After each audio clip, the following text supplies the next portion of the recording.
accents tonight, and this month we're talking about British accents. Every time I speak to an English person, they say, there is no such thing as British accent. And I say, listen, hey, over here we use that word because we speak English, you speak English, and they are very, very different. So when we are talking about you, we say British, though in England, right, Britain is a different definition as what we're saying. We're saying if it sounds like anything from Mary Poppins to Jack Sparrow, we say British. So forgive us. We're trying to get around that our language is called the same word, and it's definitely not. So for our purposes, we're using British, even though they don't sanction that term. But tonight we're going to show a little bit of the geography of where exactly, what, for us, it all blends together. We can't tell sometimes the difference between Game of Thrones, Adele, and Mary Poppins.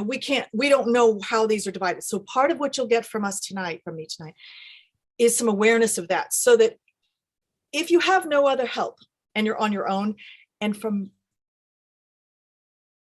moment forward, by the way, we're all VIPs with me. So if you email me, if you text me, whatever, I am your hotline. And whether they ask you for Martian, I don't care, say yes and come get me, because there are many, many other dialect coaches. Some of them come to it from sort of a grammar perspective. Some of them are vocal coaches, more like.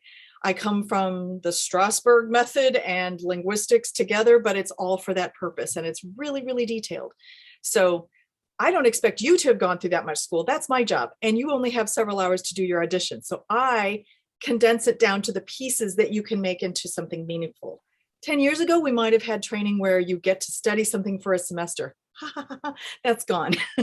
So the way I teach is meant to be compressed so that you can grasp what you need quickly and be able to suddenly go, oh my God, I'm doing this. So I'm going to